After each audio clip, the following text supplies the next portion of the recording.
dead, Jeff. She's dead, Jeff. Up your shit. Up your shit. Up your shit.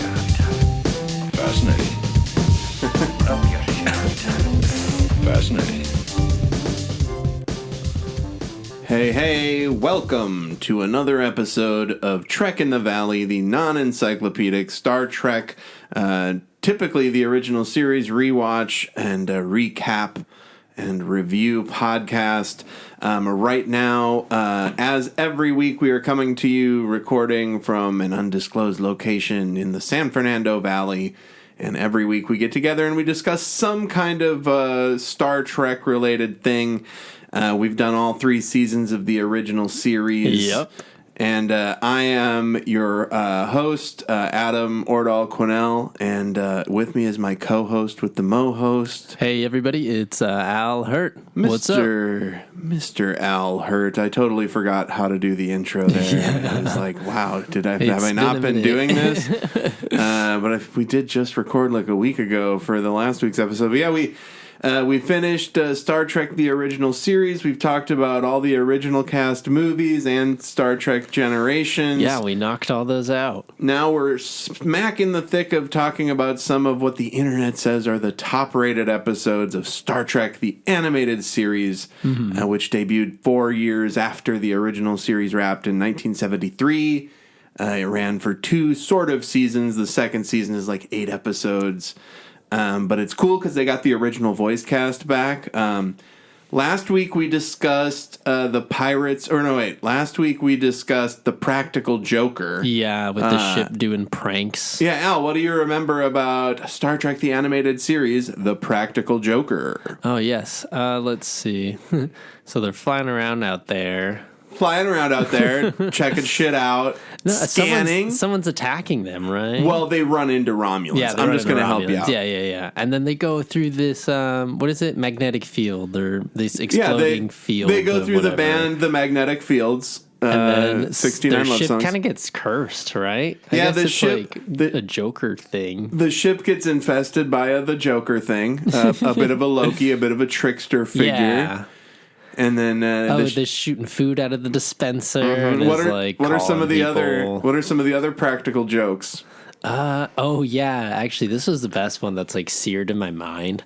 Kirk was like, I took my uniform out of the laundry and this happened. And he turned around and said, Kirk is a jerk. Dude, I want a jacket that says I want a jacket that says Adam is a jerk on the back. Like, that's like, I'm going to make that now. Like, dude, Adam is a jerk. What a great fucking... This is so weird.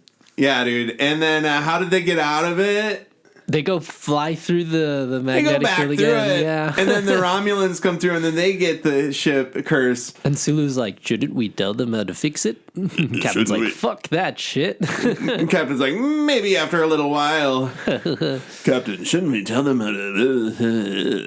I'm George Takei. I'm incredibly liberal on social media. So anyways, what was I going to say? I don't. How could I possibly know that? Dude? No. I was talking the episode. I'm not Spock. Oh yeah, that was Spock gets his raccoon eyes. Oh, there's the other. Yeah, that's a little prank. And then how does Kirk get pranked by the ship? Oh yeah, Kirk is a jerk. And then they're in the holodeck. We see the rec room. Yeah. They call it the rec room, but you know damn well it's a holodeck. Right. That's right. It was the first iteration of the holodeck. That was the big pull from the episode. And then they all fall in a hole. They do fall in a hole. That tricky scam. The whole logic that we're going in the rec room, it was Bones, Uhura, and Sulu, right? Yeah. They're like, we can just turn on a park, fam. Let's just walk around a park. There's going to be no jokes here. And I was like, that sucks. Well, they didn't know that they was joking with them at the time. But one thing that I thought was funny, thinking back on it, for the pranks, though, right? Thinking back on it, what I remember that was interesting was when they walked over the trap. It was like leaves. Like, it looked like a hole that had been covered with leaves as a trap. Like, the computer wouldn't have to do that. It didn't generate The computer could just make it look like ground. Yeah. And then you walk on it, and then it disappears. And then the computer could laugh. That was the other thing. Majel Barrett, the lady who does the computer's voice in Nurse Chapel, and Deanna Troy's mother, who has Lurch as her manservant in Next Generation. So and then in the end they just basically go backwards through the nebula. I wish they would have actually physically like rewound the footage so it looked like they were traveling backwards through it. Instead they just flipped the frame. Yeah. Good one. That was the practical Joker. And so, we're going to keep talking about these because this episode, the episode we're recording right now, Al. Oh, yes. If you had to guess what episode of our little intrepid podcast with dozens of listeners, what episode do you think this would be that we're recording right now? Episode number? 3? No. Of the whole series. Oh, out of this series. Let's see. Slaver Weapon? I feel like it's like an 8 or 6. No, it's like we're on episode 96 we're recording right now. That's what I mean for Trek in the Valley. Wow. Like, yeah, nice. So I We're believe 4 away. We're 4 away from 100. We're definitely going to keep doing these shorties for up through episode 100. And then I'm gonna do some studio upgrades, and we're gonna come back as next gen. I'm committing it. That's one of the reasons that we figured out how to record remote, because it'll be a fuck of a lot easier to stick to the schedule of releasing every week if we don't have to be in the same place, because Al moved to a different part of Los Angeles County. He is no longer in the Valley, but we're keeping him around because I introduced myself as the host of this podcast, but I am not. I am a co-host. It's both of our brainchild, I guess. Exactly, this idea. dude. And was really these first 100 episodes. This is all just to make sure we know how to do it well enough to do Next Generation. So thank you to the people who've been listening since the beginning. Guys. We're really looking forward to doing Next Gen. 96. And right. And I wrote down which episode, what episode number this was, but it disappeared. So I think it's 96. So this week we're covering an episode. And again, remember, something I love prefacing these animated series episodes with: this was a Saturday morning cartoon for children. This is a Saturday morning cartoon for children. I know. I was ready for these to to slog through these, but then you were like, "No, we'll pick the best ones." And I was like, "All right, this might be a little better." And then we started, and I was like, "This isn't. This is for the adults. Like, this is for the fans." It's good. Yes, the plots are great. It is basically a season 4, right? And so this week's episode is the Slaver Weapon. And the Slaver Weapon premiered on, let me see here. Why is it not showing it? The Slaver Weapon premiered on December 15th, 1973. Oh, it's right around this time almost. Yeah. Motherfucking 30, 40, 51 years ago this month. Wow. 51 fucking years ago. The Slaver Weapon. And I want to talk a little bit ahead of before we start playing it. I've been listening to a podcast that I'll plug at the end as my thing that I recommend, and they really get like I want to just look at a couple things here. So this episode was written by a guy named Larry Niven.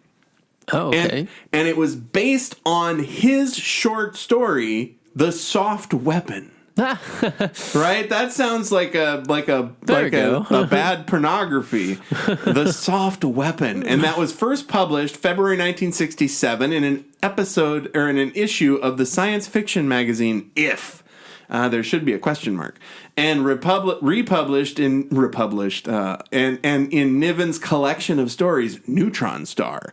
In 1973, the story was adapted for Star Trek in the form of Star Trek the Animated Series episode The Slaver Weapon.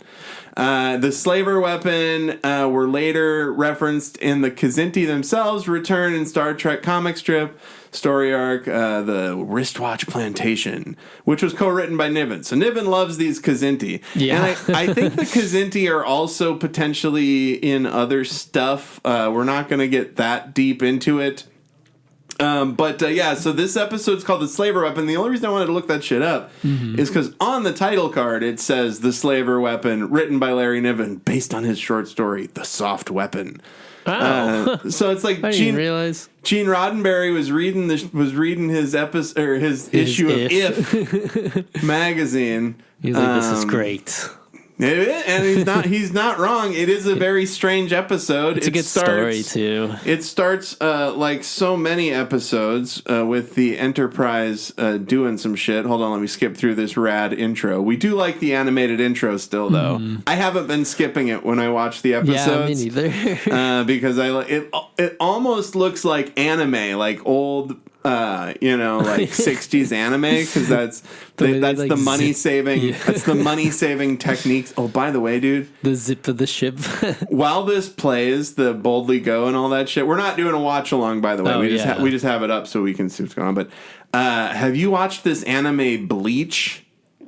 I've heard a lot about it, but I haven't seen it. Dude, I mean, I'm definitely going to recommend it in more detail later. Okay. But motherfucker, it's so good. That's not even my recommendation for this week. That's just while we're watching the opening animated credits with the Enterprise cruising around out there in the stars. Rad title card, Star Trek, big green planet. And here we go. The Slaver Weapon, written by Larry Niven, adapted from his story, The Soft Weapon. And we get it's Spock is doing the log at the beginning of this one, isn't it? Yeah, and what's nice about this episode too is that, I mean, for one, it was cheaper for the crew in the studio and all that because there's only 3 of the Enterprise crew in this one. I guess they kind of show up at the end, but still, it's Spock, Sulu, and Uhura, and they're all on this scout ship. Yep. And they're doing some research. So there is an artifact that was. Hold on, just a second. Wait. Oh, it's outside. Okay, I think so. Yeah, no, it's fine. You might hear my neighbors talking outside. We have a very lively neighborhood in the San Fernando Valley. What they're doing, Al, because I can keep this shit on track, is they found an artifact called a slaver box, and my gosh! And the slaver box is an artifact that are they're the last remnants of a slaver race, a slaver stasis box discovered by archaeologists on the planet Kazin. Huh. Oh, the boxes. Yeah, that's right. They're looking into the boxes, and that these boxes have time stand still. It's kind of like Black Mirror. It's when they torture those little robots in the boxes. I don't know that, but I can imagine. It sounds crazy. So the slavers were the masters of all intelligent beings in the galaxy 1 billion years ago until one race revolted like dicks. And the stasis boxes are the only thing that they have left of this race. And a stasis box is like a box about the size of the box in Futurama from the episode Farnsworth Parabox. And inside of it, time stands still. Yeah. So they're basically time capsules from. It's fucking fascinating, actually. Yeah, it's creepy. And you can tell that it's one of those episode stories that's based on a goddamn science fiction story from If magazine, because that is some sci-fi shit. It's a bottomless too, right? Well, yeah, they can put all kinds. It's like it's just like a prison. It's sort of like in what's that called in Superman when he puts those villains in the Forbidden Zone? The Forbidden Zone, and then it's like a square, and they're like, "I'm trapped in the square," and they float away. Yeah, that's just the Forbidden Zone, right? Yeah, this kind of seems like a Forbidden Zone that you can pick up. It's also like Yeah, like the Forbidden Zone, and then something else that has escaped me. But yeah, there's no. I think they can. I don't know if they can put it's like kind of like a portable hole maybe in Dungeons and Dragons, but I don't think it's infinitely big inside. I think they have to put like stuff that's like the size of the box, but I could be wrong. But it has time stand still. And so so like in this you can one preserve later, anything. In this one later, they pull out a steak. They pull out meat that's been preserved for 1 billion years. That's what I was thinking. That's immediately. That's like I'm like, ooh, I bet that's going to be expensive with a salt rub. And so these boxes and so sometimes they're empty. Yeah. But sometimes they have like technology that changes the world. Like I think they say like transporter technology something was so based, like amazing that something they must have so put it fundamental. away. Well, no, like they're like something so fundamental to Starfleet, like transporter technology or something, came from an artifact that they found in one of these stasis boxes from the slavers, who sound chill. Like, you definitely want your race to be known for 1 billion years as the fucking slavers. Yeah, that's like so chill. Like, it's like not a great. And now the stasisers. the goddamn stasis box is glowing, which suggests there's another stasis box somewhere. What? Yeah. What bountiful archaeological space discoveries are upon these intrepid Starfleet explorers? And they were just surprised because the galaxy that it's attracted to, it's just so beautiful in and of itself that everybody kind of stops by and looks at it. And Uhura's like, I guess they didn't really have a stasis box with them then. And Spock's like, well, yeah, it's logical that if this shit's lighting up right now, it's must be trying to connect to another one. Yup. It's freaky. It's giving 2001 Space Odyssey though, with dude. There's the one, monolith, and that's it's just there and no one knows. Plus, at 3 minutes and 25 seconds, there's some like trippy like painting stuff that they do. It looks like fucking Van Gogh. Like it looks like kind of like Starry Night a little bit. And then it cuts to a great shot of their shuttle, which is a design of a Starfleet ship we've never seen before. I've never look With at that. the It's got a legs, ski on the front. What the fuck? That's Star Wars shit. It looks like the landing gear. It's already out. They bought that from Battlestar Galactica. I don't know if that was a cartoon before this. If it was retracted, that landing gear, it would kind of look a little bit more Star Trek-y. But I think the fact that it's popped out, that makes it look funny too. Right? So Kazin, this planet where they found this box, it's recently under Starfleet jurisdiction. And the boxes can be very dangerous, and they seem to have found a second one. So now they got to take the first box down to the frozen planet surface, and this is where we get another example. They also did this in Pirates of Orion. Oh yeah. It was like instead of giving them space suits and space helmets, they just have this like glow hue around them. It's their personal force field, like they've always had in Star Trek.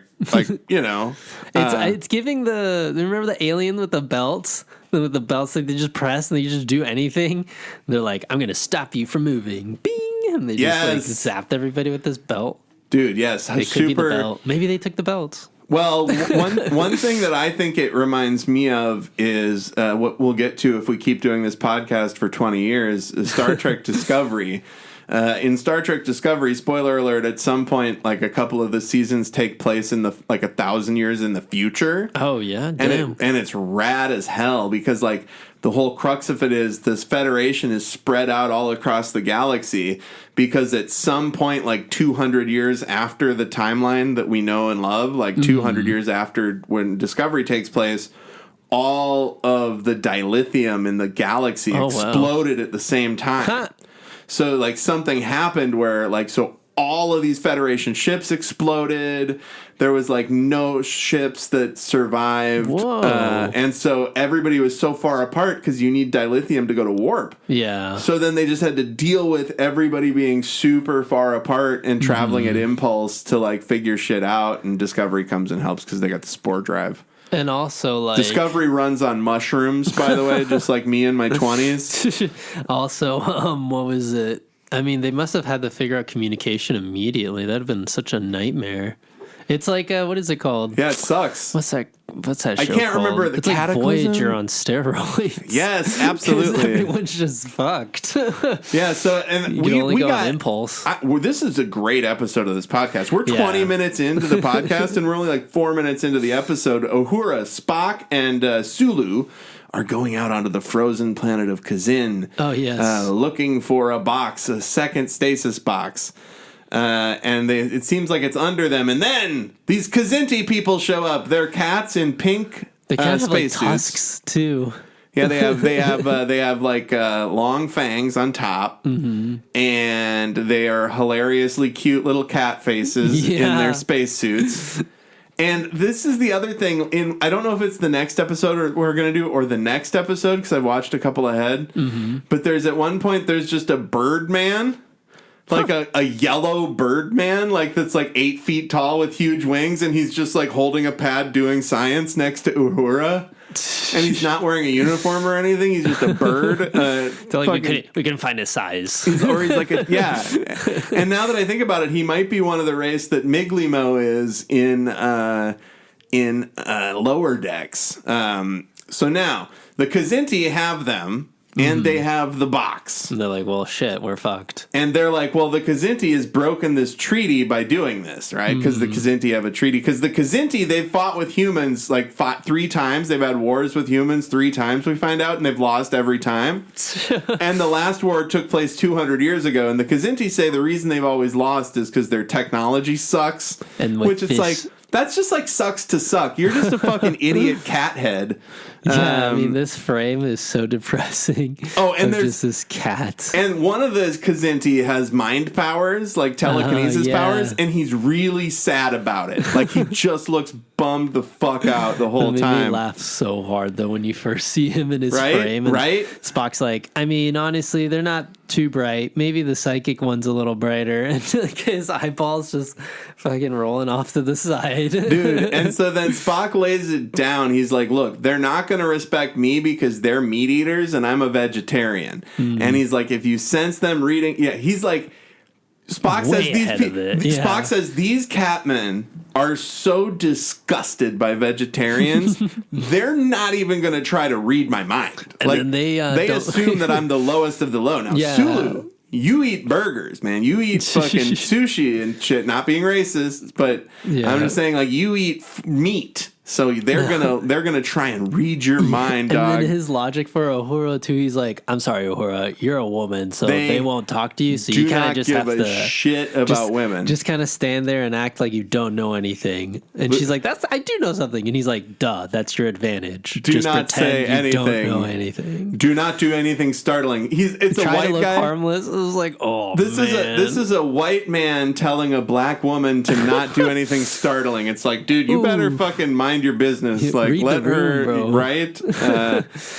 She goes, "Thanks, Yeah, thanks a lot." Thanks for the heads up, letting me know the Kazinti don't think I'm worth anything. And Spock is like, I understand your worth, but the Kazinti, they fucking hate women. And he's like, "That's where you have your advantage." It's Right? awful, but he's like, "You're right." He just I kind love of it. lays it out immediately. It's funny. It's very funny.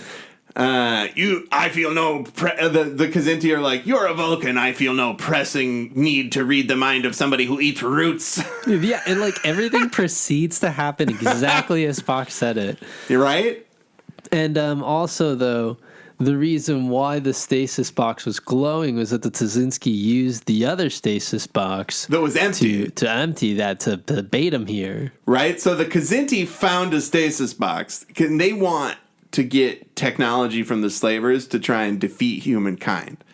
And so they found a stasis box. And imagine if you found a stasis box and you're like, oh, what's it going to be? Is it going to be transporter technology? Is it going to be the cure for all diseases? What's it going to be? And then it turns out that it's empty.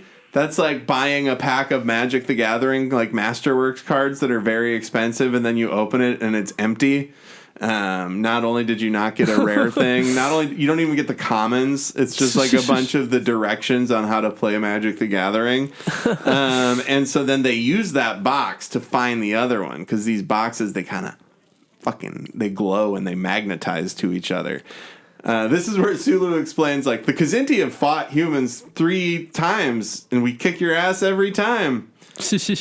And he says, guard your speech. None of my crew have tasted human meat. We would welcome the opportunity. That's like meat's back on the menu, boys, from Lord of the Rings. He's like threatening by eating them, I guess. Oh, and this is where they try to outsmart the Kzinti. They're like, well, you're breaking the treaty of your government that your government has with the Federation, man. And this Kzinti guy's like, don't worry about it. This is technically a stolen police vessel, and everybody in Kazin will repudiate it. And then they open the box, and what do they find? Well, first off, we get to see this Cringer guy. I say Cringer because he's the cat guy, but he looks like his face looks like Cringer from He-Man. And they open the box, and after delivering a bunch of energy to it, and then, whoa! They find a fucking... Let's talk about this. Yeah, Al, this picture so they take bizarre. a painting out of the box. Explain. What are you seeing, Al? It's like a anamorphic like animal with webbed feet, but then like its legs are kind of like duck legs, but then its torso is like a serpent or like a lizard, and then his arms are kind of like a chicken thing, and it's like a snout and a one-eyed kind of green monster. Yeah, he's like a Cyclops alligator man. He's like a killer croc. He's like, and it, with but chicken it looks legs, chicken and legs duck and feet. duck feet, and he looks like it looks like it was drawn by a child. Yeah, Like, and so they like, imagine you open this ancient box, this slaver stasis box, and it's a picture of this, like, looks like a kid drew it, and they're like, oh, this may be a slaver. And Spock's like, hey, I mean, if Doesn't it is even one, look that's like- an important historical find. I Right? mean, that's pretty cool. And then they keep digging, and then they They're find like, a looks like a hairdryer with a slider on it, right? And he just goes, oh, we haven't found anything like this. Look at it, human. Look at this thing you've never seen before that looks like a hairdryer, you fucking piece of shit. Oh, did they already take the meat out? I think I No, fast forwarded not it yet. through the meat, I think. Don't they do it after? No, we'll see. So the Kzinti, are they still going through the box even after the commercial break? I don't know. Let's see No, here. they were just nervous now they had the weapon. Yeah, they did it though. So in the box, after they look at the painting, they also pull out a steak that's like a meat, and it looks like the steak. It's like a small version of the steak at the beginning of the Flintstones. Yeah, it's just been, I guess, preserved in that little stasis box. And this freaking guy's eyes and stuff. The mind reader dude, He looks so just hates funny. his job, and they're like, "You're gonna have to read that vegetarian's mind," and he's like, "Oh no, I don't want to read a vegetarian's mind." And, you know, the Kaczynski's got their little helmets and stuff, but of course Starfleet has to have their beautiful gold aura on them. Oh, So they all go outside to test out this weapon, right? Right, they're gonna test out the hairdryer weapon, and then they also find out that the meat that was in the box is poisonous. They tested it. Chuffed, Captain, we've finished testing the meat that was in the stasis box. It is a protoplasmic and poisonous. Protoplasmic. And so they put and what of the picture? The human Sulu believes it to be a slaver. And it's because he knows that because he read his mind. And then the Kzinti guy's like, I think it's also a slaver. I had that idea too, motherfucker. And so they can't do anything with this gun. So then they toggle the toggle, and the gun glows and changes shape. And now it looks like a pointier hairdryer. And nothing happens when he presses it. Oh no! And I love how they have Sulu, Uhura, and Spock standing on a net that's like it keeps like them a there. Yeah, it's like a trap net that weird. like holds them there, binds them. Yeah. And they're basically they have them bound there on that net, and they're gonna shoot them. They're gonna shoot them with a mystery gun. Like, how do they know the mystery gun? How does he know that the mystery gun doesn't like give them superpowers, you know, that would help them overcome? Like, Yeah. they're literally like, I don't think you'd want to shoot it at a living thing first, let alone 3 of your subjects. And boy, this mind reader guy, he does not want to read a Vulcan's mind. He doesn't want to know what the teeth are used to mash up roots and vegetables. And like all of his hairs and whiskers are all pointed down. Yeah, They're all he's just drooped. he's the saddest Kzinti. So now this Kazinti guy is just desperately trying to figure out what this gun is. They keep toggling it. It keeps changing shape. It becomes a telescope that he looks at Sulu, and it's like, I hope it's not a gun. And then they point it to the sky and say, it's no use to us. We already have small telescopes. They keep switching through it looks like a hairdryer with a switch on it. And then they shoot a beam. So now this one's a little bit of a gun. Yeah. But it doesn't really seem to do any damage. Merely a laser. And he just shot him at his feet, though. He's like, hey, I mean, I give you props. You're not scared. Sulu didn't jump, right? So they keep going through and then one of the settings becomes a rocket, and it's like, what sense does that make? You've got a rocket that shoots fire at the person holding it. And how did Uhura get out of the net? The guy that the Kaczynski that has him was just flipping and spinning around and knocked Uhura out. Yeah. And she's like, oh, cool. Let me just escape. On a bounce, she gets stunned like you do. And then they put him in a cave. They put him inside the cave. Right. And so they're gonna try and figure shit out. They need to kit this technology, and they say basically they don't know. Spock says so far none of what we've seen of what this device can do is more effective than anything that the Federation has. So we're good. Like, yeah, we're all right. And then it shows the Kazinti guy holding what looks like one of those kids' toys where you pull a string and it like shoots up and spins. Yeah. And he points it to the sky and shoots. And as he's shooting it, it turns off the police web. That's what it's called that they're standing web. on. The fifth setting seems to be an energy absorber. Like and he EMS, goes, or something that just electromagnetic thing that just shocks everything. Plus, from Spock, we get a... Fascinating. Yes, we do. Remember to zigzag, he says. Yeah. They're going to just bolt out because the police web is off. And he's like, look, it's better if we split up, too. Some real Scooby-Doo ass running. Yeah. I like that. Oh, and then Spock actually beats up the Kazinti and takes the weapon. Right. And then you try to figure out, like, why didn't he knock him out immediately or try to hit him more? But Spock obviously explains in the end that the reason why I left the captain alive is because the Kaczynski are very, very petty people, and that before he even calls for help, he's going to have to get revenge on Spock. Right? And so that's how they know. And then the Kazinti, one of the Kazinti captain's underlings are like, are you okay? And he's like, I'd rather not talk about it. Help me to the ship. Yeah. He's like, nothing happened. I tripped. I want to be here. This is where I'm laying here because I want to. I had to get a low point to try to get a shot on them. Oh, no. They've got Uhura. So now we've got Sulu and Spock are together with the weapon. Yeah, and Sulu brings up, oh, man, they can call, now that they have the weapon, they can call a Kaczynski but they're not going to, because of what you explained. Exactly, because they're not going to, because of pettiness. Chuffed Captain has been attacked by a herbivorous pacifist who traditionally does not fight. That's the ultimate insult. Ah, yes. And then he left him alive. Mm-hmm. So, yeah, his honor is at stake. That's really what it is. So he got to get Spock in his flat teeth. Plant masticating teeth. Did you plan it that way? And Spock says, of course. Of course, I'm the best. That's basically it. Spock goes, well, of course I did. I'm the best. And so far, and he's still saying we haven't seen anything more powerful from this gun than what we've seen in Starfleet. He's like, hey, you're pretty good at fencing, though. I know you're good at your weapon, so why don't you test this out? Yep. And, I mean, they're already trying to break it down logically, which is great, just between the two of them. They want to find a self-destruct phase. Mm-hmm. And they think all Kazinti weapons would have that, but they haven't been able to figure it out. And when do they find out that it's a weapon that destroys a bunch of shit? Did they just do it and I fast-forwarded through it? No, they set it to the null setting. And Spock's like, no one's ever pressed it to be just a regular whatever it default. is. Yeah. And it's just a little paddle in his hand. Yeah.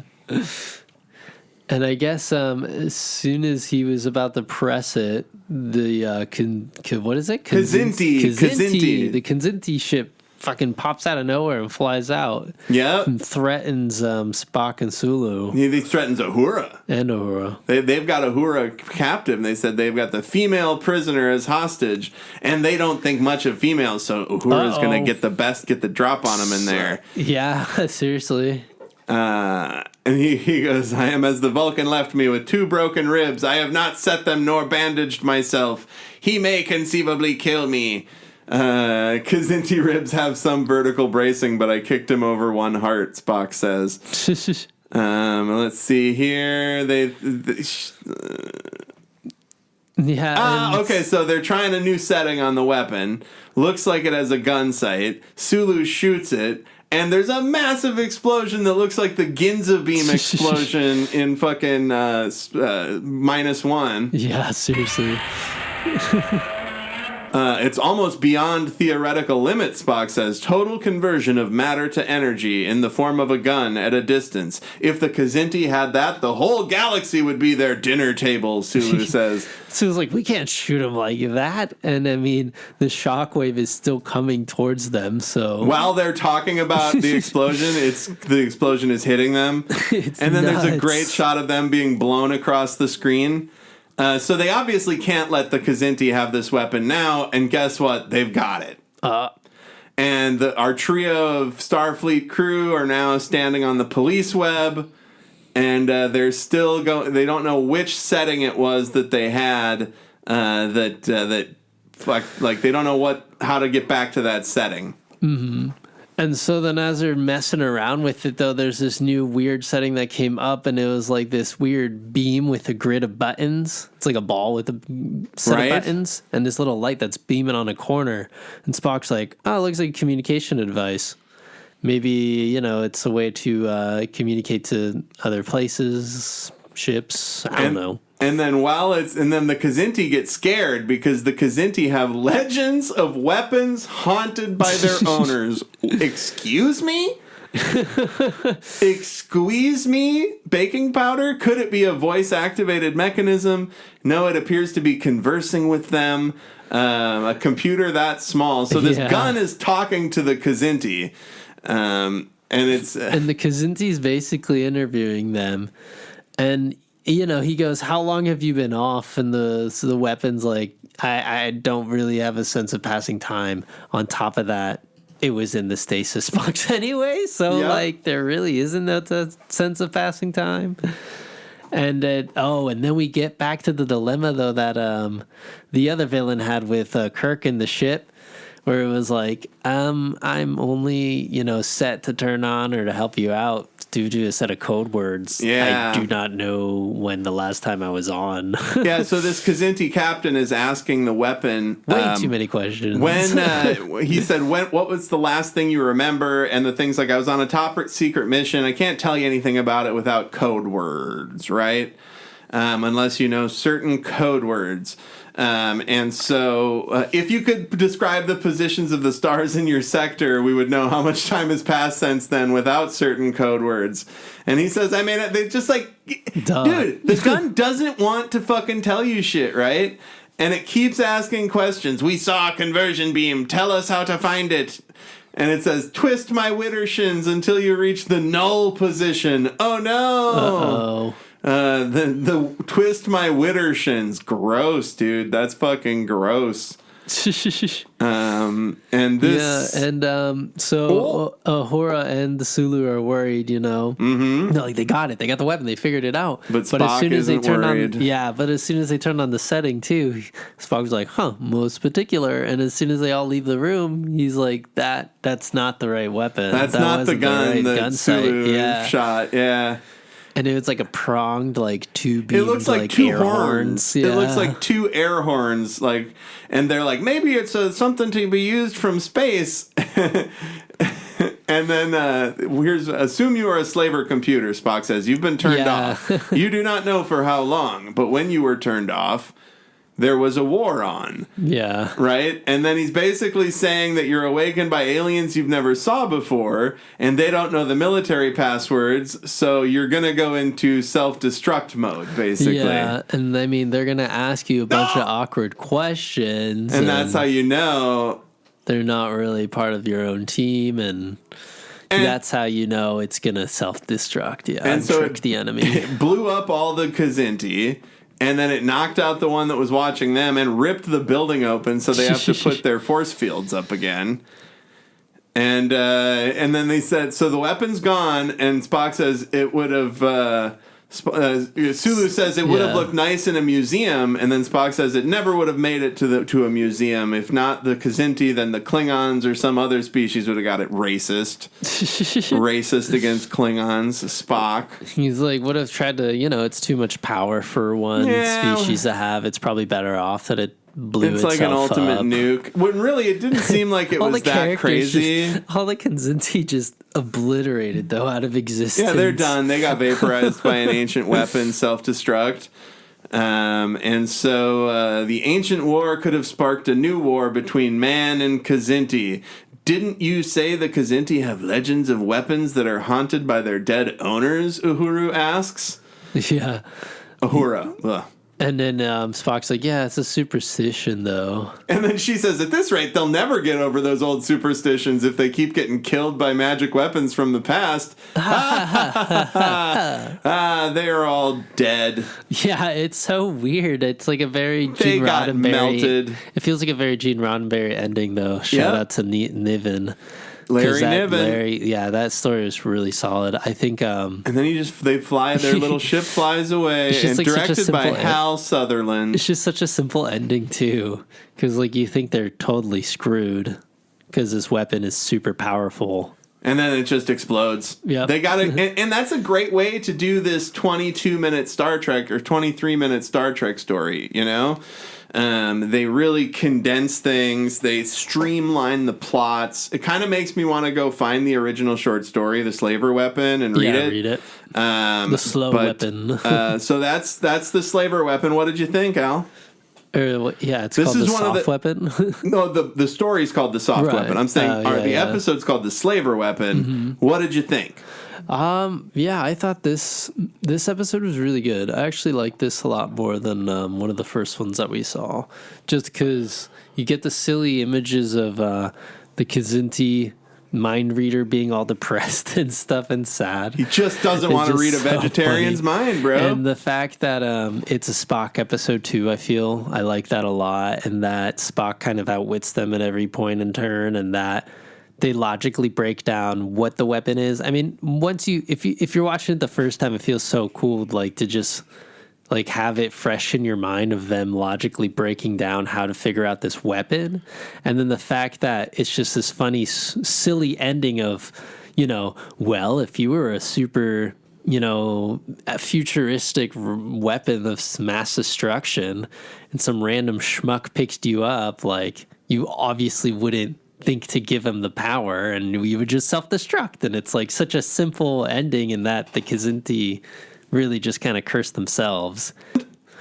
And I mean, like Uhura said too, it's funny that they're never going to get over those superstitions, because like I guess technically somebody who did make that weapon, it is like the past soul of their lives, you know.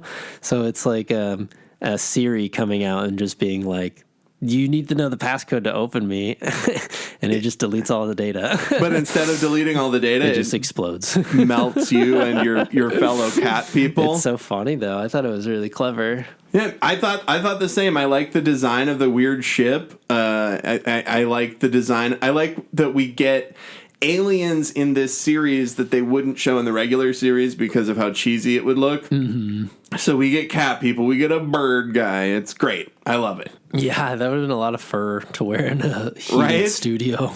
And so yeah, that's a little chat about the slaver weapons from Star Trek: The Animated Series. I mean, we're not rating these, but these Yeah. I'm picking them by like the top. I did like a top 10 list and kind of saw which ones show up on all the top 10 lists.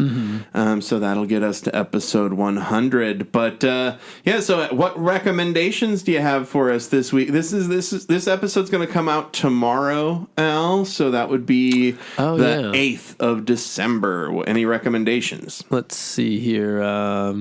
There's a new Moody Good song. I guess he did like some house music.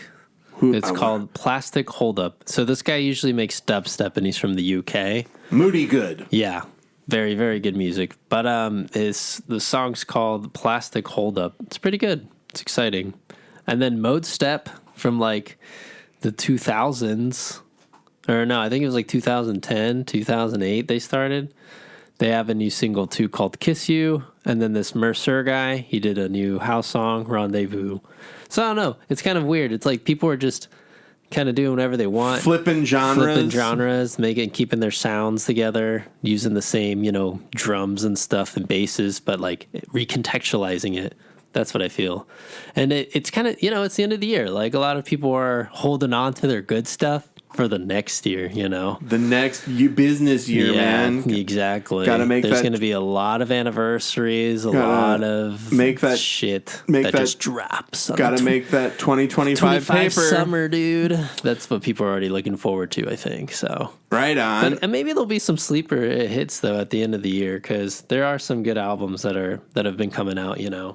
So for me, I'm going to recommend, and I want to look on the Paramount Plus app here because I want to specifically recommend the most recent episode of Lower Decks because it features a lot of voice appearances from Paul F. Tompkins, who's like my favorite. It's called Upper Decks, which is funny. It's about the bridge crew instead of the lower deckers for the most part. And there's a lot of great jokes in it, but like every incidental character, it seems like, is voiced by Paul F. Tompkins, and it's great. And then actually there was a season 4 episode too, if you're going back into Lower Decks, where they go to Ferenginar, and it's called Parth Ferengi's Heart Place. I talked about this last year when it was out, but season 4, episode 6 is also a lot of Paul F. Tompkins playing Ferengis, and I love it. And it sucks that this is the last season of Lower Decks. I'm really hoping that it was popular enough that we get like a Lower Decks Next Generation where the lower deckers are the bridge crews on their own ships, and we see what their lower deckers are up to. It feels like that's kind of a no-brainer. So yeah, watch Lower Decks still. Something I recommend every few weeks just to remind you, the 12 of you, that it's out there. Yes, Lower Decks is really good. So this week we talked about the slaver weapon. Next week we're going to be discussing... Oh yeah, more trouble, more tribbles. More trouble with tribbles. Oh, with tribbles. And they do a good job. Of like finding a way to make tribbles more trouble. Yeah, quite trouble frankly. With tribbles, trouble in. So thanks for listening, as always. Come back next week while we continue to delve into Star Trek the Animated Series. Do all the stuff in the bumper. Follow us at our socials on iTunes. And thanks for listening. Thank you so much, guys. Bye.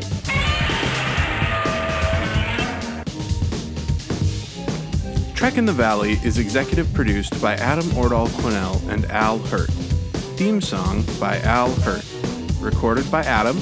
Mixed and edited by Al. Check the show notes for our socials.